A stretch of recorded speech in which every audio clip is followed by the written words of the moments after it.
The boy's name had been Rolilala. In his native language, the word meant tree shaker, but it also meant troublemaker. The boy's father was chief of the people called the Thembu tribe. Like many chiefs, he had more than one wife, and he also had 13 children. The boy's mother, Noskani Fanny, was her husband's third wife. Rolilala was the first of his mother's 4 children. He was born on July 18, 1918. At the time, South Africa was ruled by the British. The white government strictly controlled what black South Africans did and where they went. Black people had to stay in their own neighborhoods and villages, which were called homelands. If a black person left his homeland for any reason, he had to carry a special pass that gave him permission to travel, even if he was only going to a white neighborhood to work for the day.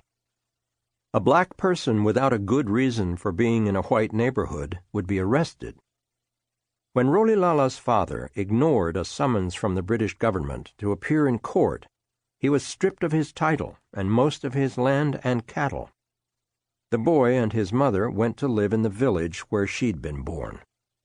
The boy went to a school run by Christian missionaries from Europe.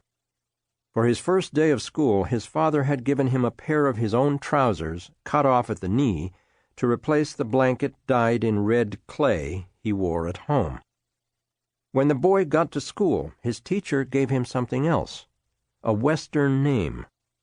From that day on, Rolilala would be called Nelson. Nelson Mandela. Nelson shared 3 small huts with his mother and younger sisters. He brought sheep and calves to and from the pasture. His favorite game was stick fighting, a traditional South African sport that is a bit like sword fighting. Players hold 2 sticks, one in each hand. They try to strike while blocking at the same time. Nelson was a champion in his village. It was always a special time when his father visited the family. However, during one of his visits home, Nelson's father became sick and died. Not only was his father gone, but Nelson would no longer live in the village with his sisters and mother. He was going to have a new foster father, Jongintaba. Nelson and his mother walked west from the village, carrying all of Nelson's belongings. They walked all day on rocky roads. When they arrived, Nelson couldn't believe his eyes. He had never seen a home as big as this one. A fancy car drove through the open gate. The man who stepped out was short and heavy and wore a European-style suit. This was Jongintaba. Although Nelson's new world intrigued him, it was scary being in a strange place, all alone. Luckily, Jongintaba had a son named Justice, who was 4 years older than Nelson. The boys hunted with slings, explored the countryside, and raced horses. Nelson went to a better school than he had in the village. He studied English, history, and geography. But he learned the most by going to meetings with the tribal elders.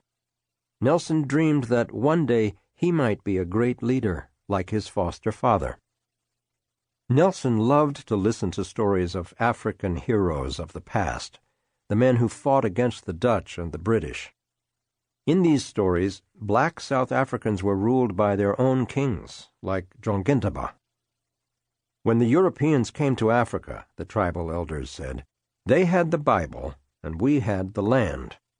They said, let us pray. We closed our eyes. When we opened them, we had the Bible and they had the land.